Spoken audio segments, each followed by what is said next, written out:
Man, you already know what it is. Jay Williams, Let's Live Life, and we're back. 2024 is here.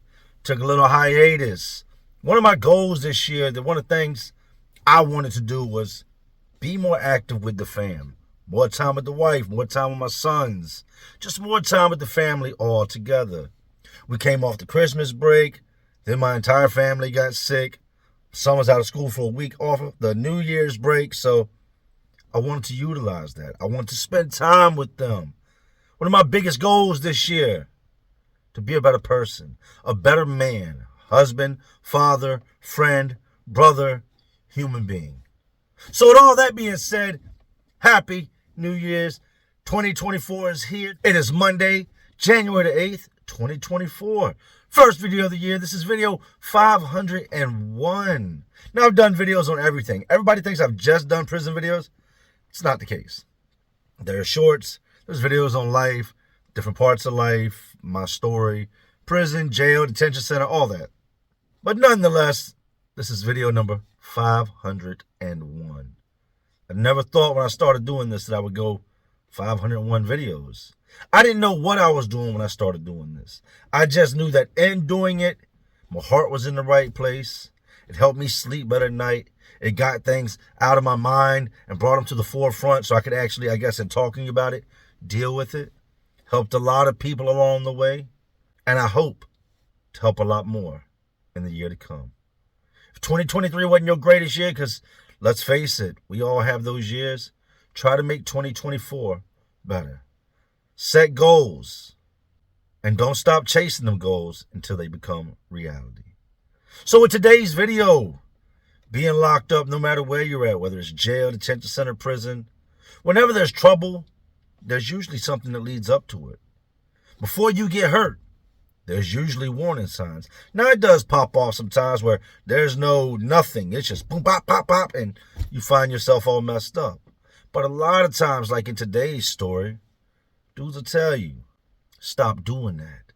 Don't do that. I said don't do that. Go on somewhere else with that. You get warned. And you got some guys that'll heed the warning. Maybe I should listen. Kind of looks like he might. And you got some guys that, we're all men here. So they have to just poke their chest out. They have to test the waters. They have to see what's going to happen. And it always ends bad. If not for him, then for him. And if not for him, then both of them. But it always ends bad. There is no good outcome when violence is in the air. When violence is 100% guaranteed to pop off, there's no good outcome. There is no winner in a fight. There's no winner in war. So in today's story, being warned, don't do that. Don't do that, don't do that, don't do that. You've been warned. Leave me alone. You just want to keep going. You was going to do it anyway, wasn't you? Wasn't you? Let's just get into it, man. With all that being said, you know how to seen it. You know how to lived it. So let's relive it. As far back as I can think when it comes to incarceration, it was violent. I can't pinpoint the very first violent thing I ever saw. I've thought about it to detention centers. I can remember the first time I seen somebody get poked. I told y'all that was in a place called CFCF. Dude hit dude in the eye. It was bad. It was gruesome. It was unheard of. I couldn't imagine somebody doing something like that. I'd seen it on TV, but I didn't think I'd be sitting there and watch somebody next to me just get over a remote. It was very brutal. But as far back as I can remember, violence has played a major key. Even in that situation, the guy that did what he did warned him. Let him know, don't do that. The guy took it as a joke. For me, I saw a lesson. Okay. He was dead wrong. He was asked not to do something, but he did it anyway.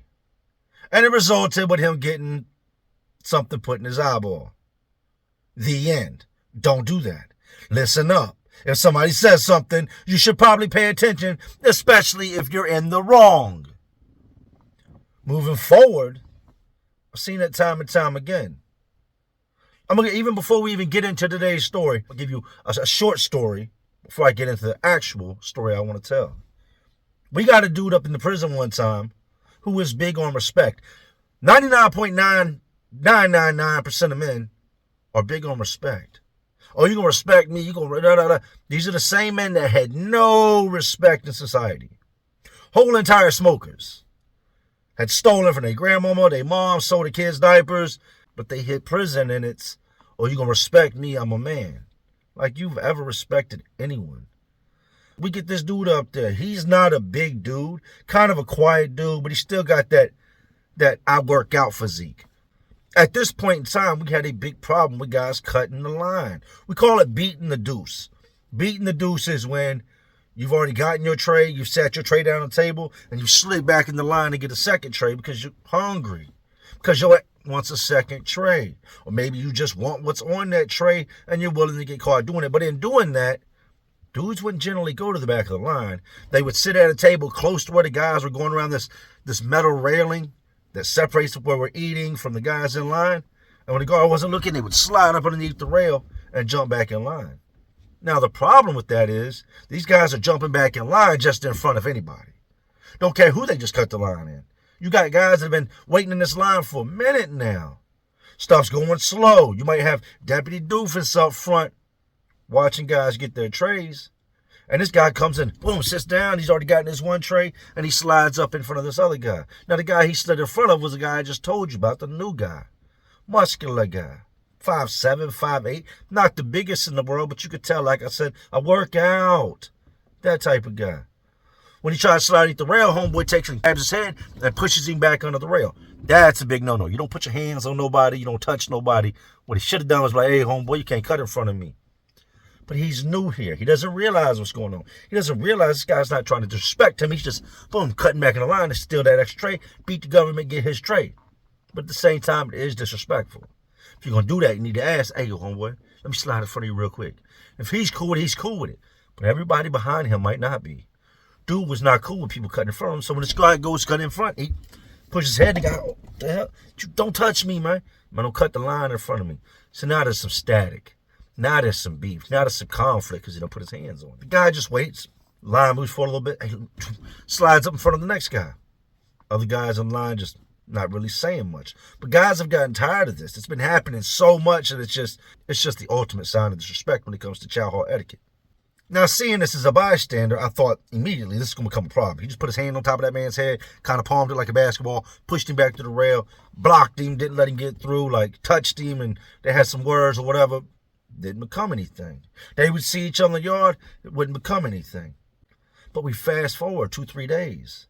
That same guy that tried to cut in front of that guy cuts the line again. Doesn't cut him, but he cuts in front of him. Dude's not feeling that. Dude starts running his mouth. Mind you now, I told you, quiet guy. Don't bother nobody. When that guy cut the line, he's like 4 or 5 people in front of him. Made sure he didn't jump right in front of him, but he still cut in front of him. Homeboy ain't feeling that. Hey, yo, homeboy. Get out the line, man. You can't just be cutting people. No, ass, man. You just cut me. Told you the other day about doing that. Are you doing it again? Don't do it again, man. Do not cut the line in front of me again. Man, you just talking, you sell a wolf. Do not cut the line in front of me again. Standing in this damn line waiting to get my food for you just to keep cutting in front of me, man. Don't cut that line in front of me again. Yeah, I hear you, man. Whatever. It doesn't go to violence. I'm shocked, once again. This should have already been in violence. And the moment he touched his head, that's kind of, we got to go.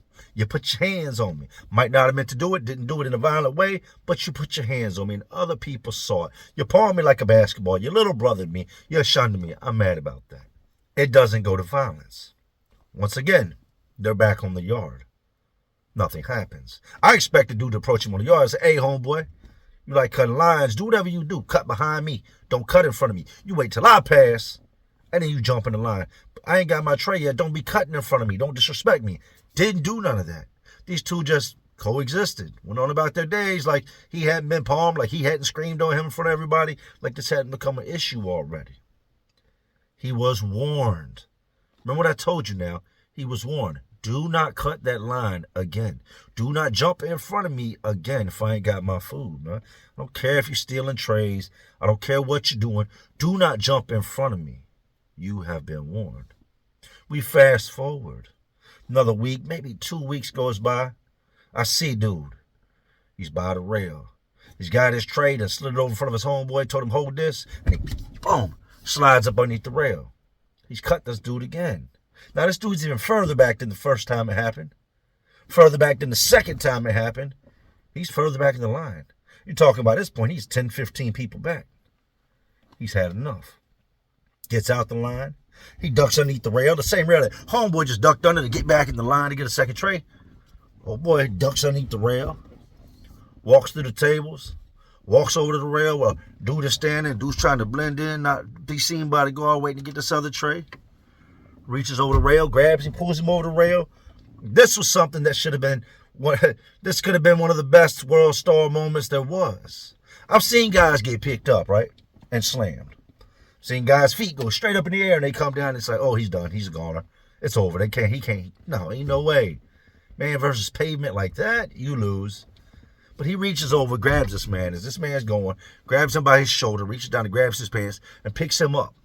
And that's when you realize how strong he was. And that's when you realize he wasn't playing about that don't cut me. And grabs him and pulls him out the line and slams him one time. Boom! He hits the ground and you instantly hear snore. That's the noise you make when you go to sleep without planning to go to sleep. That's the noise you make when you go from having a good day to suddenly headbutting the concrete. You picked homeboy up and slammed him. Grabbed you from over the rail. Boom! I said, don't cut the line in front of me. You always think somebody's playing. Get on the grab. Yeah, y'all got me. They cuffed him up. Old boy would wake up a couple minutes later with his head cracked. Big old knot on his head like a cantaloupe that had just decided to pop up on the side of his head one day. Like a cartoon knot. You see one of them knots, it was so big, it looked like something somebody did with special effects makeup. That's the knot dude had on his head. They packed old boy up that reached over the rail, picked him up and slammed him on his head one good time. And they got the dude up that had the big keloid or whatever you want to call it on his head. Took him over to medical for a couple days. And he came back. But you know what I noticed about this guy once he came back? With his big band-aid on the top of his head where his head was cracked open. He no longer cut that line. There's a lesson to be learned in everything. Even a bump on the head. Let's get into the story. Don't need that. It's warm in here. Bear with me, people. Problem child in Brooks. Seeing Brooks at first. Let me give you the backstory on Brooks. Brooks was... Brooks was not a good man. Brooks falls under the category of despicable human beings. I don't know how long Brooks had been at the prison. I don't remember the first time I seen Brooks. I just remember Brooks and the name Brooks so well because of the backstory on this dude. And the fact that he had Brooks, B-R-O-O-K-S, tatted across his back in big bold letters. Seeing it, you would think that's his last name. Like, you see me walk around with Williams across my shoulder blade, you would see guys with their names plastered on their back. Almost like a patch. But it's their last name. Like, in case they forget it, or in case you need to tell on them, you can just say his last name is such and such. I don't know his first name, but he's got his name all across his shoulder blades. Brooks. Talking to somebody else one day, they tell me, no, that's not his. People call him Brooks, but that's not his name. What you mean it's not? He got somebody else's name on his back? That's the name of the person he killed. Come again? That's the name of the person he killed. Why would somebody put the name of their victim on their back? To this day, I can't wrap my mind around taking someone's life, going to prison for taking that person's life, and then having that person's name tattooed across your back. I don't know if he wanted to show it off to the world, if it was in honor of the man. It wasn't nothing but the name Brooks across his back. So dudes called him Brooks. I don't know if he introduced himself as Brooks, or when they seen the name Brooks across his back, they just say, hey, Brooks. But either way, we got a dude named Brooks. Now, Brooks is on the better side of men in prison when it comes to size. You're talking 6'2", which is not a typical height. Average man in prison being between 5'8" to 6 foot. He's 6'2".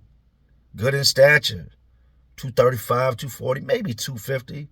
Good sized man. But he's an athletic 6'2". He's not a big, bulky pit bull on his hind legs running around 6'2". No, he's a big, strong, athletic. I guess you could put him on the cock D size, but not as big as Debo. One of those dudes.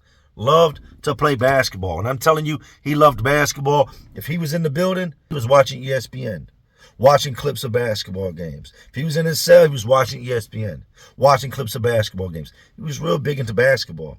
Anytime there was basketball played outside, he played. Now, I've noticed this about basketball also. It's usually one of the most aggressive guys on the team that's got a problem with somebody fouling him. But I done told you about, he's the guy that's drawing the most blood. But he's quick to, hey, man, he fouled me, he fouled me, he fouled me. Always calling fouls. Always starting something. Done been in several altercations. That was Brooks. Now we got a dude named Problem Child, much smaller than Brooks. 5'10", 190 pounds, but also very athletic, nice on that basketball court. And one of the shortest dudes I've seen at that height that could dunk.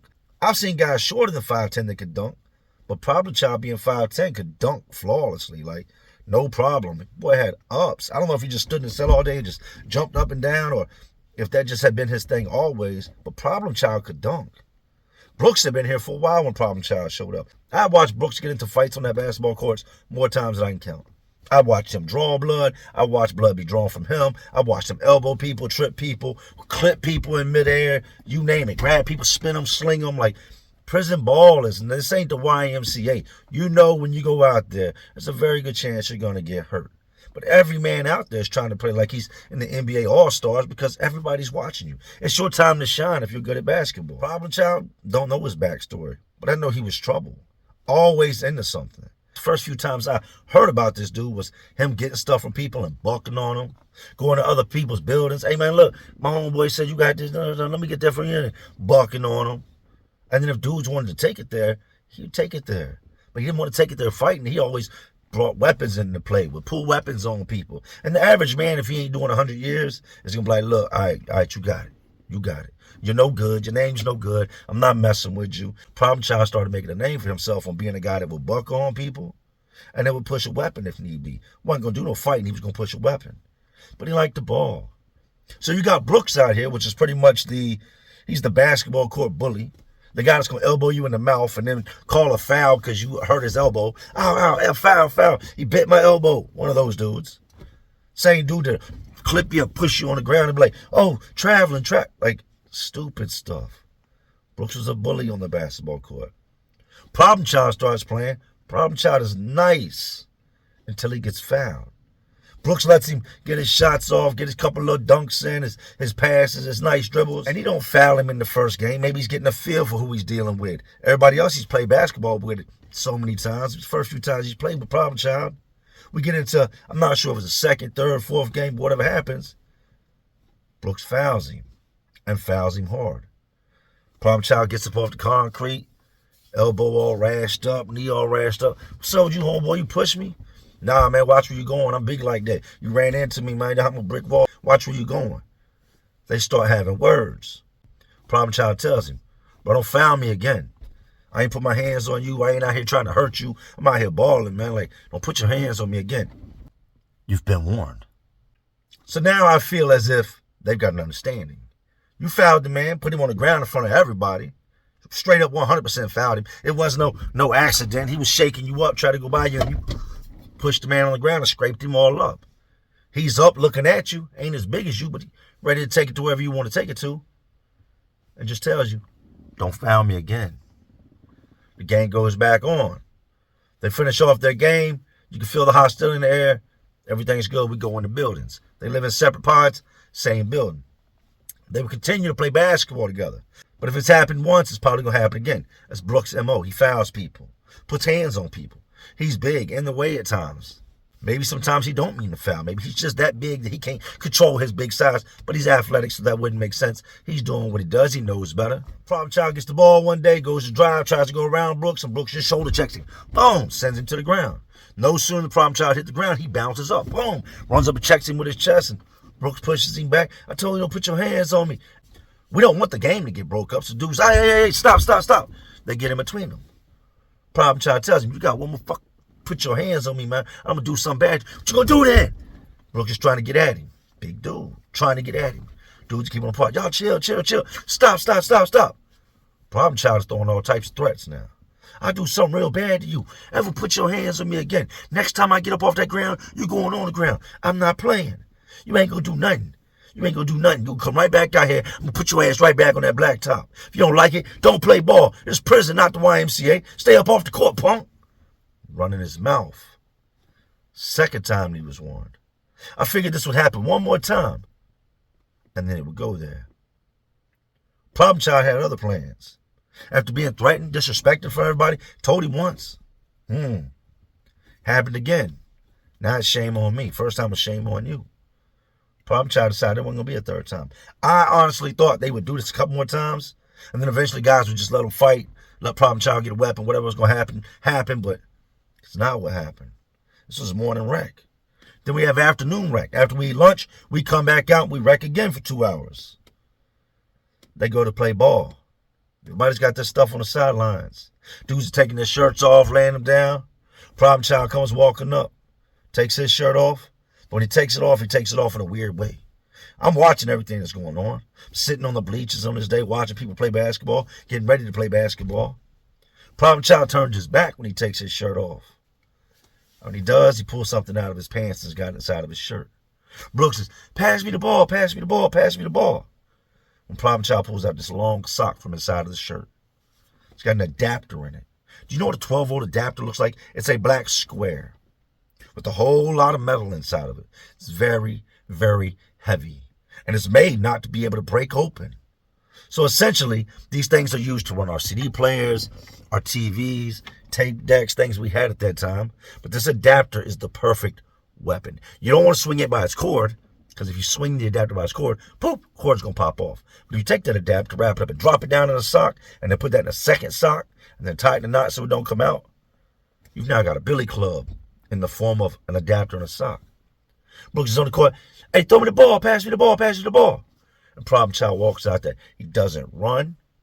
Nobody warns Brooks. Nobody says a word. Dudes see it. He kind of just step out the way. And problem child walks out there with his sock and just swings it one time. Boom! And makes perfect connection.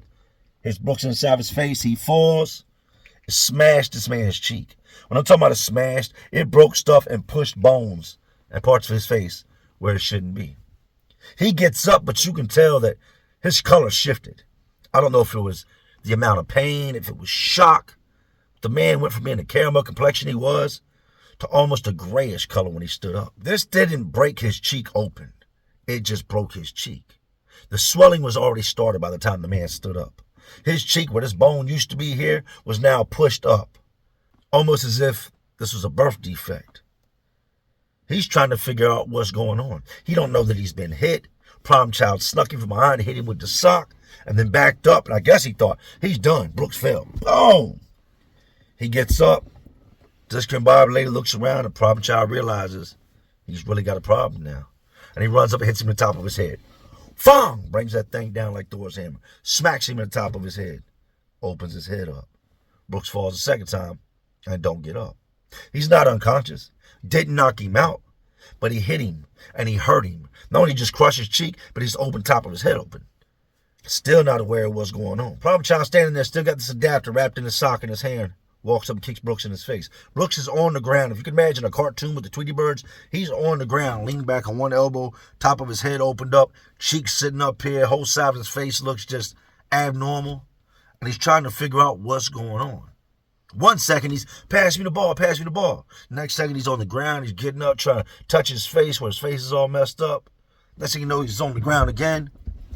He's looking around, I guess, trying to gauge the situation, what's going on, where to get attacked from. Problem child starts kicking him in his face. Would then reach down, grab him by his shirt, and smack him a couple more times with that adapter inside of his head. Before he'd eventually fall over. Still didn't go out. Perimeter truck drives by. Perimeter truck is a vehicle that drives outside the prison gates all day long. 24 hours a day, there's a vehicle driving in a circle around the prison. Because if you're going over the fence, nobody will ever know. But if there's a truck out there that's constantly going around, by the time you get over 3 fences, through Constantine wires, 3 levels and different layers of razor wire, that truck's going to have made his way back around and caught you. This truck sees what's going on. Sees problem child as he's smacking on him and comes over the bullhorn. Yells up to the tower. The tower starts yelling down to us. Basketball game never even started. They dispersed. Problem child had warned the man. He had warned him. Don't do that again. Instead of him saying, oh, my bad, man, it's just basketball. Wasn't even trying to do you like that, youngin'. He wanted to get all Brody, poke his chest out. Let it be known. You ain't gonna base on me. I do what I want out here. This is my court. Yeah, you right. It's your court. And with your blood on it, it'll forever be yours. They have taken problem child and send him to a place we got called Red Onion. Red Onion is where they send you when they don't want to see you no more. Where you're going to go do 23-1. They did a documentary on it. Crazy. Brooks eventually gets up. He lays on the ground for a little while, maybe 2-3 minutes. Guards come on the yard. They come straight out there. The guard in the tower keeps sight on problem child. He done slung the sock underneath the bleachers. We done got up off the bleachers and peeled out, man. We just watch from a distance. I'm white, but y'all ain't going to snatch me up and say I did anything. Get away from the problem if something's going on because you don't want to get caught up in the middle of it. Somebody tells something, you don't want to be, guards ask you a question. Man, he was talking to the guard. So we all disperse in the situation. Guard in the tower keeps an eye on problem child. They come right out and they take him up out of there. Then we would hear from people in the whole, yeah, they shipped him to Red Onion. He's gone. I don't know how much time he had. But I can tell you this. He'd do at least 5 years at the Onion before he can even think about possibly going back to a place where he can play basketball again. Brooke would go to the infirmary and then come out on the opposite side of the yard. A side of the yard we have no contact with. And we did hear that to this very day, his face is still messed up. I hope that every time he looks in the mirror, he realizes when somebody warned you not to do something, you probably shouldn't do it. Now, I'm not going to say that he deserved to be maimed like that, disfigured for the rest of his life, have his cheek all broke up and bones in his face where he's shifted and reconstructed. I'm not going to say he deserved that. But I will say this. Everybody in prison knows once you've been warned about something, you either act on it or stop doing it. If you act on it, then you stand on what you're doing. You let them know, I'm going to do this and I'm going to continue to do this and I'll act on what I do. But after you've been warned, it's best you just stop. This goes back to being a kid. Your mama tells you, don't touch that stove. Why she tell you don't touch the stove? Because it's hot. It'll burn you. Way before you ever got burned, you were told not to touch the stove. It was for your own good. But you had to go do it anyway. Now I want to see what's up there. What's up? Psst. Prison's just like that. A lot of times you're warned and you just don't take heed. What happens? You end up getting burned. Once again, happy 2024. This is our year, man. And no matter what happens, we're going to make it the best year that we can. To anybody out there going through anything, I want you to hear me loud. It gets better. Things change when you decide that they're going to change. They won't change before then. If you're having bad luck, trust me, it gets better, but you play a part in that. You can't sit around waiting on good things to just happen. Sometimes you got to get out there and put the ball into motion, literally. But anyways, these prisons, these chow halls, these jails, these basketball courts, they're all just crazier worlds inside of a already crazy world that we live in. And like always, y'all know what I'm doing. Just trying to keep y'all entertained. Are you not entertained? And like always, this is Jay Williams, Let's Live Life. It's all my real ones.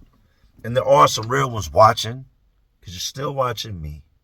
Man, y'all know how we do. Salute.